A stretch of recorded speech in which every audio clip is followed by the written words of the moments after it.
On va commencer dans quelques instants avec cet espace InCyber Talk, parrainé par Sentinel-One. Eh bien, ça tombe bien. Justement, nous avons Monsieur Jamel Anou de Sentinel-One. Bonjour, bienvenue. Bonjour. Qui va nous présenter et tenter de redéfinir le CNAPP pour faire évoluer la sécurité de votre cloud avec une approche d'attaquant. C'est ça? Tout à fait. Eh bien, allons-y, merci. Merci beaucoup. Donc, bonjour à tous. Je m'appelle Jamel Anou, je suis avant-vente chez Sentinel-One. Et aujourd'hui, je vais vous parler du CNAPP et comment, justement, Sentinel-One va redéfinir le CNAPP en faisant évoluer la sécurité du CNAPP avec une approche d'attaquant, avec un mindset d'attaquant. Mais juste avant, on va parler un peu, je vais mettre un peu de contexte et parler un peu de l'état de l'art du marché. Les clients, les organisations aujourd'hui font face à des défis internes. Globalement, le cloud, l'innovation du cloud va vite, elle va même trop vite. Et les organisations ont du mal à mettre en place les procédures, les process de sécurité et s'adapter à cette rapidité. Notamment parce qu'il y a un manque de ressources, de compétences internes, les erreurs humaines qui vont provoquer des mauvaises configurations, des credentials faibles, mais aussi une exposition de la donnée.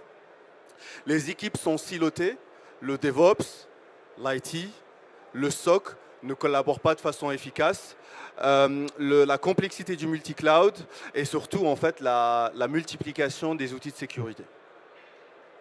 Les défis externes sont notamment liés au paysage des attaques qui se sont adaptés justement au contexte cloud. Donc on voit de plus en plus de ransomware qui vont cibler les environnements cloud, les environnements Linux, mais aussi les groupes APT qui se sont adaptés aussi à ces environnements, des groupes qui peuvent être étatiques ou pas et qui vont cibler des organisations, des infrastructures cloud pour des besoins d'espionnage, de sabotage, mais aussi de gains financiers. Alors, on va voir ensemble quelles sont les différentes tactiques utilisées par ces attaquants, justement, dans ce type d'environnement cloud. On peut recenser les attaques de type fileless, qui consistent à aller injecter du code directement en mémoire, en faisant usage, par exemple, du LOLBIN, Leaving Offlands Binaries, qui consiste tout simplement à utiliser des commandes de type curl, wget, pour télécharger des scripts et les exécuter en mémoire. Mais on constate aussi l'usage des services cloud natifs de type AWS Lambda et Azure Functions pour ce type d'attaque. Les wipers et les ransomware ciblent de plus en plus les serveurs Linux et donc les environnements cloud. Les attaquants ciblent de plus en plus les conteneurs parce qu'un conteneur partage le même kernel que le host et il y a des techniques pour échapper, pour sortir du conteneur et exploiter les mauvaises configurations et les permissions du conteneur et du host. Le cryptojacking, donc c'est le fait d'aller utiliser les ressources cloud pour faire du crypto mining. L'exploitation des vulnérabilités système, applicatifs, mais aussi la capacité des malwares d'être polymorphes. Donc ça, c'est pas nouveau, on le voit partout, mais surtout ce qui est récent, c'est l'usage de l'intelligence artificielle pour générer des malwares polymorphes avec différentes signatures, différentes hashes pour bypasser les solutions de sécurité qui sont basées sur les signatures et les hashes justement. Alors, on va voir ensemble justement comment les attaquants vont cibler la pipeline DevOps. On constate en premier lieu le ciblage de la supply chain, donc qui consiste justement à aller compromettre un vendeur tierce et ses dépendances qui est utilisé dans un environnement cloud. Donc c'est une porte d'entrée dans l'environnement cloud, mais aussi le ciblage des DevOps. De plus en plus, les équipes DevOps sont cibles d'attaques de phishing pour avoir accès aux repositories publics et privés et pour aller récupérer des credentials, donc des clés API, des clés de chiffrement, des mots de passe qui sont codés en dur dans les repos. Une fois que c'est fait, justement, on va les utiliser pour développer des menaces via des langages non standards, mais aussi abuser la CI/CD pipeline. Alors, quand on parle de mauvaise configuration cloud, ce qu'il faut retenir, c'est que la plupart des attaquants vont combiner ces mauvaises configurations avec des attaques complexes. La première étape, systématiquement, consiste à exploiter l'identité au sein du cloud. Donc, on va exploiter les mauvaises configurations au sein d'AWS IAM et au sein d'Azure AD, soit via du phishing, soit directement dans l'environnement cloud. Et ce qu'on constate aussi, on le verra tout à l'heure lors d'une illustration d'une attaque ransomware, c'est que les attaquants, une fois qu'ils sont dans l'environnement cloud, ils vont eux-mêmes provoquer les mauvaises configurations pour faire de la persistance ou de l'escalade de privilèges. Alors, je vais vous illustrer une attaque ransomware dans un environnement cloud qui a été menée par le groupe Black Cat. L'attaque s'appelle Roasted Octopus et qui consiste à avoir un accès initial au credential via une campagne de SMS phishing qui a eu comme résultat de récupérer les credentials Azure AD.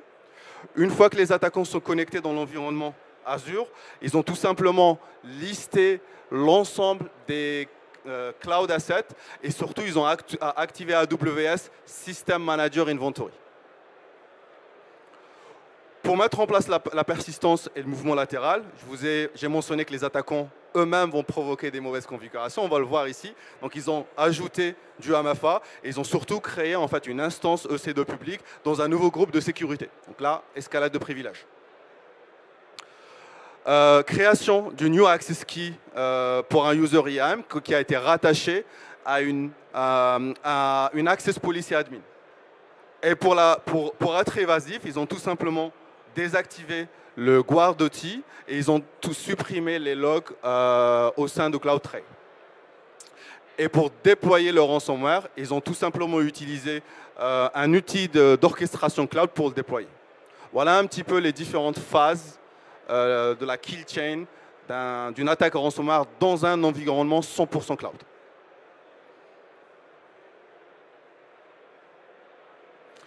Maintenant, je vais vous parler un peu de notre plateforme, SentinelOne. Je ne vais pas détailler l'ensemble de la plateforme, l'ensemble de tout ce qu'on fait. Je vous inviterai pour le coup, si vous êtes intéressé pour avoir un échange un peu plus approfondi sur ce qu'on fait dans l'environnement cloud, je vous invite à venir dans notre stand.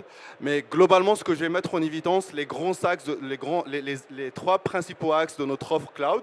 La première consiste à sécuriser les workloads standards, container, serverless.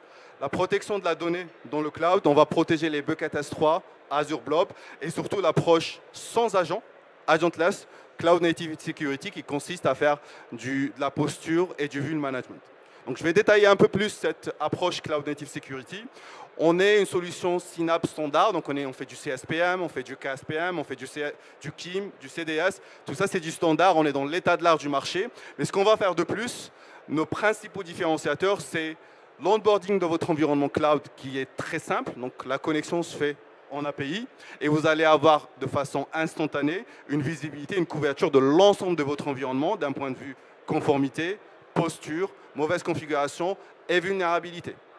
Maintenant, où on va vraiment se différencier dans ce marché-là, c'est ce qu'on appelle le attacker mindset. Et qu'est-ce que je veux dire par là? C'est qu'on va, grâce à notre héritage d'éthique hacker, on a conçu un moteur qui s'appelle Offensive Engine qui va vous mettre à disposition le chemin d'attaque ou le chemin d'exploit vérifié. Alors ce que j'entends par vérifier, c'est que ce moteur-là, il va détecter les vulnes, détecter les mauvaises configurations et il va les tester pour vous de façon automatique. Il va tester l'exploitabilité de la vulnérabilité. J'ai une liste de vulnes, j'ai une liste de mauvaises configurations, j'ai globalement ma sévérité, mes catégories de sévérité. Mais en tant que CISO, en tant qu'architecte, j'ai besoin de savoir quel est le risque de cette vulnérabilité réellement. Est-ce qu'elle est vraiment exploitable? Et c'est le rôle du moteur Offensive Engine. Ensuite, on est capable d'aller onboarder vos repositories publics, privés, et aller détecter les secrets. Alors, ce que j'entends par secret, tout ce qui est credential, tout ce qui est clé API, clé SSH, clé de chiffrement, mot de passe. On est capable de détecter plus de 750 secrets au sein de ces repos. On va faire un focus sur l'Offensive Security Engine avec un exemple qu'on a détecté lors d'un POC chez un client. Donc, encore une fois, je rappelle que l'Offensive Engine, c'est un moteur de pentest automatisé. On ne va jamais injecter du payload dans votre environnement. On va principalement utiliser des commandes pour interagir avec les vulnérabilités de type curl, wget. Et ça, je vais vous l'illustrer ici. Dans le cadre d'un POC chez un client, on a pu détecter en fait le service Grafana qui a été exposé publiquement avec des credentials par défaut. Donc, une fois que la vulne a été détectée par notre solution CNS, Cloud Native Security, l'Offensive Engine a détecté l'URL HTTP.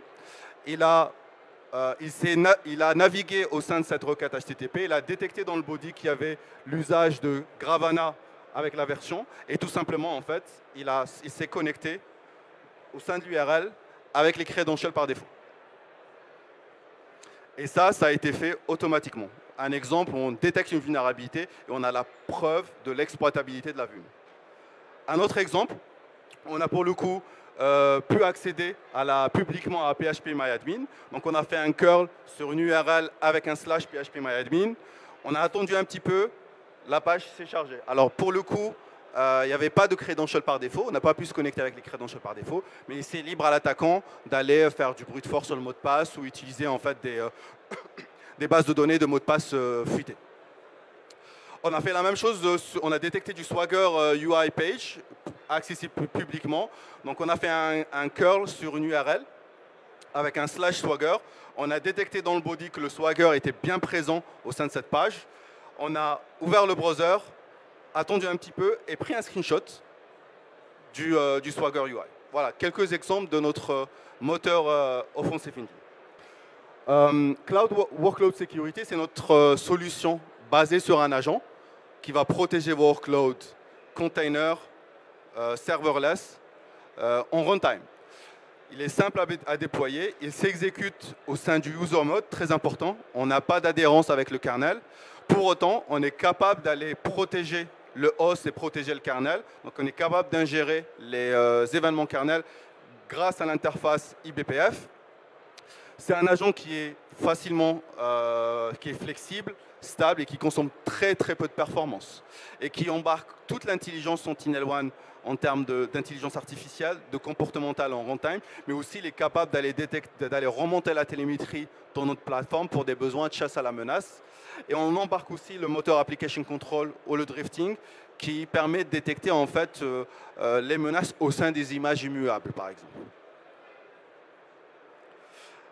Et pour finir, je vais vous parler de notre plateforme Sentinel-One. Donc l'objet de cette présentation, c'est de vous parler du cloud, mais vous nous connaissez sûrement en tant que leader du marché EDR. Donc on propose des solutions pour protection des endpoints. On est présent aujourd'hui dans le monde, dans le marché du CNAPP. On propose des solutions de protection de l'identité.